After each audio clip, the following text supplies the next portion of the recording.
dolarización en Ecuador fue, de hecho, digo, la decidió la gente, no los políticos. Punto 1. Punto 2. Hay un caso muy parecido a Ecuador que no lo hizo. Venezuela. Muy bien no le fue. Vamos por otra parte. No solo eso, sino que además, Ecuador es el país con menos inflación de la región. Y te voy a decir algo. El chorro de Correa quiso varias veces sacar la dolarización. ¿Y sabes por qué no pudo? Porque la dolarización era más popular. Desde que Javier Milei ganó la presidencia de Argentina, una palabra ha empezado a repetirse en debates, portadas y redes sociales: dolarización. Para muchos, es la carta más ambiciosa y polémica de su plan económico. Y aunque parece un concepto nuevo en el país, Argentina no es la primera nación en plantearlo. De hecho, hay un caso que se ha convertido en el laboratorio más observado del mundo: Ecuador. En el año 2000, Ecuador atravesaba una crisis tan profunda que su moneda local prácticamente había perdido todo valor. La hiperinflación y el colapso financiero dejaron al país contra las cuerdas. Y en ese momento, se tomó una decisión drástica: adoptar el dólar estadounidense como moneda oficial. Fue el ejemplo de dolarización más importante de la historia reciente, y también uno de los más debatidos. Desde entonces, economistas, políticos y organismos internacionales han estudiado cada paso que dio Ecuador para sobrevivir en un modelo que, en teoría, elimina la capacidad del gobierno de imprimir dinero para financiarse. Milei, inspirado por esa experiencia, ha colocado a Luis Caputo, expresidente del Banco Central, al frente del Ministerio de Economía. La misión que le asigna es clara: abrirle la puerta a una eventual dolarización en Argentina. Pero aquí surge la pregunta que nadie puede esquivar: ¿es realmente la dolarización una solución o un riesgo encubierto? Para responderla, hay que entender algo que muchos ignoran. La dolarización no es un escudo invencible. De hecho, en Ecuador ha estado en riesgo varias veces. Desde 2009 hasta 2021, el país enfrentó una amenaza que casi derrumba todo el esquema. El sistema que se había diseñado para mantener las cuentas ordenadas fue modificado, y el Banco Central volvió a financiar al gobierno, algo que la dolarización pretendía evitar a toda costa. El objetivo original era simple y contundente: quitarle al Estado la posibilidad de monetizar su deuda, es decir, imprimir billetes para cubrir gastos. En la década anterior a la dolarización, Ecuador había vivido una tormenta perfecta: inflación descontrolada, déficit en la cuenta corriente y un derrumbe económico que dejó a millones en la pobreza. Dolarizar fue visto como el último bote salvavidas. Pero dolarizar también significa cambiar por completo el papel del Banco Central. Normalmente, esta institución actúa como prestamista de última instancia, capaz de emitir dinero y regular la oferta monetaria. En Ecuador, al usar el dólar, esa función se esfumó. La Reserva Federal de Estados Unidos es la que imprime los billetes, y el Banco Central ecuatoriano pasó a tener un rol distinto: administrar las reservas del país con extrema cautela. Aquí aparece un detalle clave que muchos argentinos deberán entender si se avanza hacia un modelo similar: el dinero que circula en una economía no es solo billetes físicos. También incluye depósitos bancarios, bonos y deudas que se aceptan como medio de pago. Y en un esquema dolarizado, cada dólar que entra o sale se vuelve un recurso finito. Cuando Ecuador dio el salto al dólar, sabía que no podía dejar ningún cabo suelto. En el año 2000, se diseñó un sistema para blindar las reservas internacionales y evitar que el gobierno metiera mano de forma descontrolada. Para lograrlo, el balance del Banco Central se dividió en 4 grandes partes. La primera cubría a las instituciones financieras clave, con un respaldo del 100%. Esto significaba que, si un banco importante enfrentaba una crisis, el Banco Central debía tener el dinero suficiente para pagar todas sus deudas de inmediato.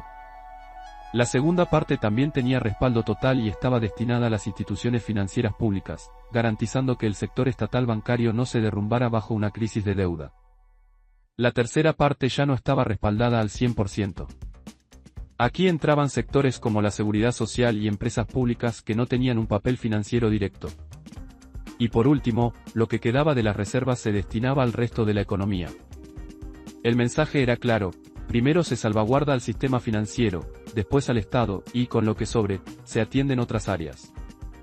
Bajo este esquema, se pretendía atar de manos al gobierno y forzarlo a gastar con prudencia. Y durante un tiempo, funcionó. Pero la disciplina duró menos de lo que muchos esperaban. En 2014, el Banco Central comenzó a otorgar préstamos que, al principio, parecían excepcionales, $520 millones a distintos bancos públicos. Pero lo que empezó como una medida puntual pronto se convirtió en costumbre. En cuestión de meses, esos créditos se multiplicaron, llegando a representar el 3% del PIB ecuatoriano. Y lo más preocupante fue el cambio en el destino de esos fondos.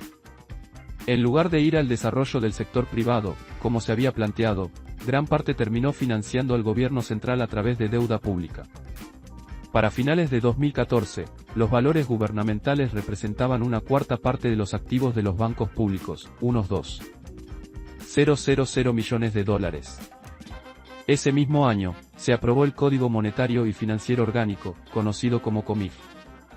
Este marco legal le dio luz verde al Banco Central para financiar directamente el déficit del gobierno. El equilibrio original se rompió.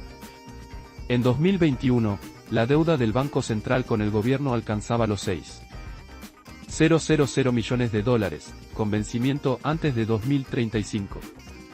Si esa práctica hubiera continuado, la dolarización habría enfrentado un riesgo existencial. Para frenar la situación, el 3 de mayo de 2021 se aprobó una ley que revertía esa enmienda y prohibía al Banco Central prestar al gobierno. Pero el daño ya había dejado una lección evidente: un país dolarizado no está libre de crisis y rompe las reglas que lo sostienen. Y lo más peligroso es que, en cualquier momento, un cambio político puede alterar esas reglas. Este es un punto que en Argentina no se puede pasar por alto. Porque en un sistema dolarizado, el Banco Central pierde la impresora de billetes, pero no las presiones políticas. Y cuando eso ocurre, el margen de error es prácticamente inexistente. El caso ecuatoriano demuestra algo que a menudo se pasa por alto en las discusiones políticas: la dolarización no es un blindaje mágico. Es un contrato implícito con la disciplina fiscal, y si ese contrato se rompe, las consecuencias pueden ser tan graves como en cualquier sistema con moneda propia, o incluso peores. En Ecuador, la capacidad del gobierno para cambiar leyes y modificar cómo opera el Banco Central sigue generando preocupación. Y es que, en un país dolarizado, la independencia del Banco Central no solo debe existir, debe ser absoluta. Sin la posibilidad de emitir dinero, la única defensa contra una crisis es la solidez de las reservas y la confianza en que no se usarán para fines políticos. La presión es mucho mayor, porque no hay margen para improvisar. Una mala decisión, un exceso de gasto o una crisis externa puede dejar al país sin liquidez en cuestión de semanas.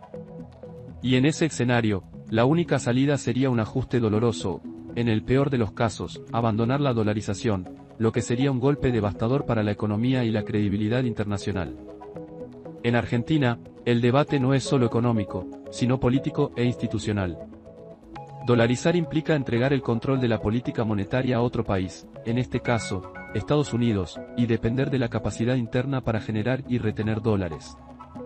Esto significa que las exportaciones, la inversión extranjera y la estabilidad fiscal se vuelven factores de vida o muerte para el sistema. Los defensores sostienen que eliminar la posibilidad de emitir moneda local acabaría con la inflación crónica y obligaría a los gobiernos a gastar con responsabilidad.